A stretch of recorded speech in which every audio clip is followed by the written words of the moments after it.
Hello and welcome to another episode of Anxiety Diaries. I'm your host, Scott Neumyer.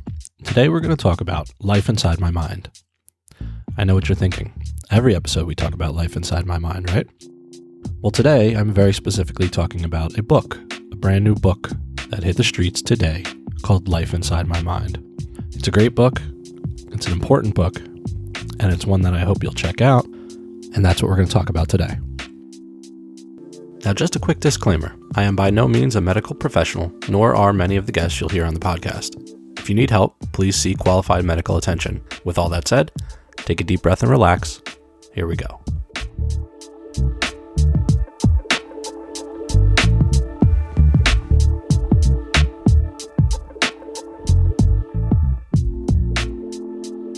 Now, I may be a bit biased when I say that Life Inside My Mind is a great book. That's because I actually have an essay in that book. It hits the streets today. You can find it wherever books are sold.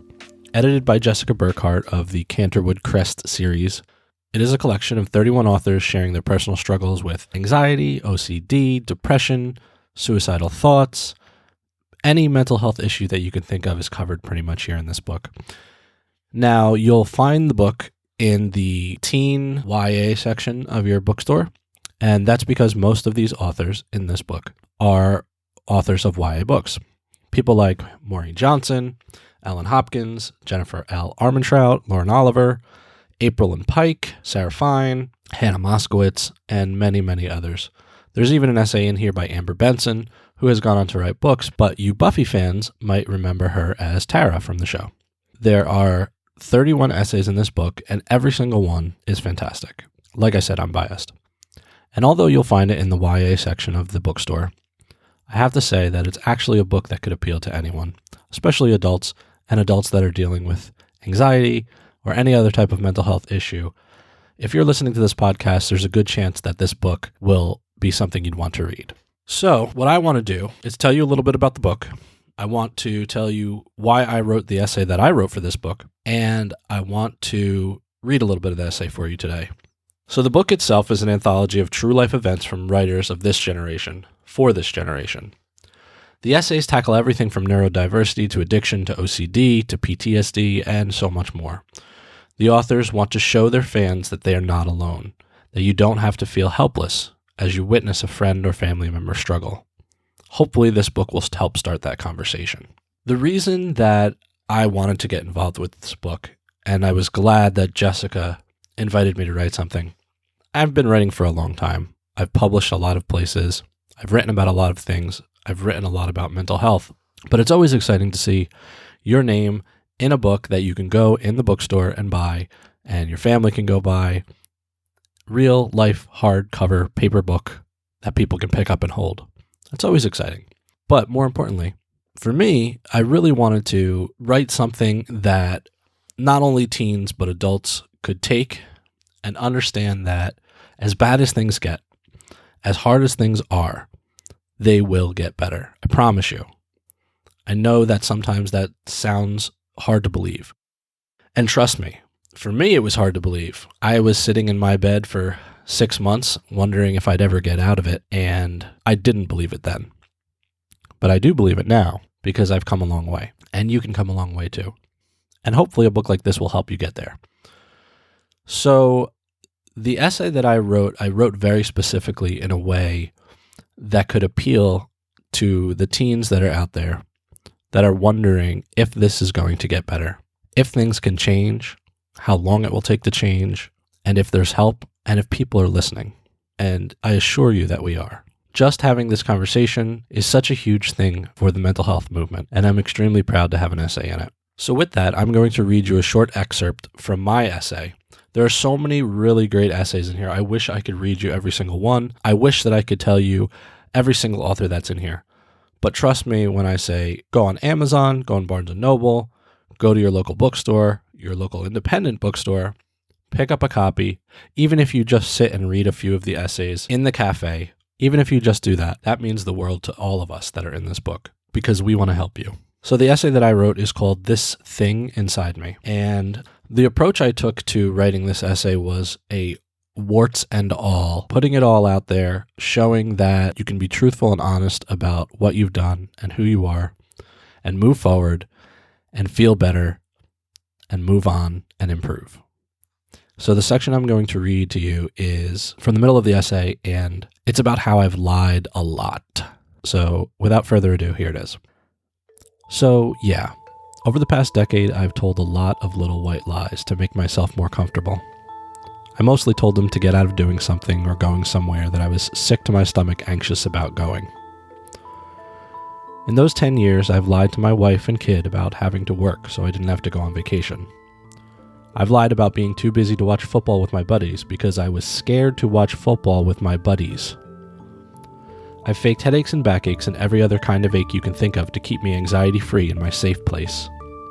I've lied about eating too much food and about eating too little. I've lied about just about everything to make myself feel better, to not feel the constant pang of anxiety in my gut. I've lost friends and confounded family who just can't grasp what's going on inside my mind. I've made myself so sick with anxiety that I basically ruined one of my best friend's wedding pictures. I've backed out of so many things that even I wasn't surprised at all when my lifelong best friend didn't ask me to be in his wedding. Of course I was bummed about it, but I understood completely. Sometimes I'm surprised I made it through my own wedding. And I've never admitted this to anyone before, not even my therapist, but I've actually thrown myself down a flight of stairs to try to get out of going to a family member's big birthday bash. What can I say? I feel absolutely terrible about these things I've done. I don't like that I've lied so much. I hate that I backed out of doing things I'll never get to do again, especially when it comes to doing things with my kids. I loathe the fact that I'm the guy who people don't ask to do things because they know I'll just say no now. Hey, at least I've stopped lying. But guess what? I'm still here. And that's why I've spent all this time talking about all the terrible, stupid, selfish things I've done to quiet that thing inside me. I've laid it all out here because I'm tired of lying, I'm tired of backing out, and I'm tired of being that guy. And I've also bared the deepest, darkest places in my soul here because I know that you've lied too. You've backed out, and you've been that guy or girl. And I'm here to tell you that it gets better. It may not seem like it. It may feel like you're Artax from the Neverending Story and you're drowning in the swamps of sadness. It may feel too hard. Trust me, I've been there and felt that. But guess what? You're still here too. And that's the moral of my story, kids. Anxiety sucks with a capital S, but it does get better with time, hard work, and help. It truly does. Anxiety feels like you're falling into a dark pit, and you just keep falling and falling and falling. But trust me when I tell you, there's a bouncy house at the bottom, so you're going to be just fine. So that's a little bit of my essay. There's a lot more that you can read if you pick up the book yourself. This is a really special project for me. I've been writing about anxiety and mental health issues for a long time, and I've been published in a lot of places, but being able to go to the bookstore, pick up this book, see my essay inside of it, alongside essays by these amazing writers about this topic that needs to be discussed far more often, especially for young people, is really something. I hope you'll read it. I hope you'll check it out. And I hope you'll come back next week for our podcast. We have a lot of really cool things lined up. We have some great guests coming up in the next few weeks. Some really cool interviews that I know is going to be really interesting and you guys are going to like it.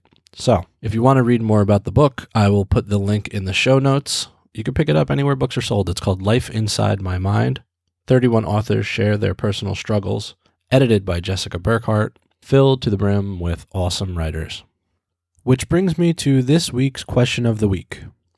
What books have you read that have helped you with what you're struggling with? If it's not a book, maybe it's an album or a TV show or a movie or something else. But what have you consumed that has been able to help you in your struggles? We want to hear your story. So please call us, leave us a message at 732-903-4441 or drop us an email. You could even email us a voice memo if that's easier for you at anxietydiariespodcast@gmail.com.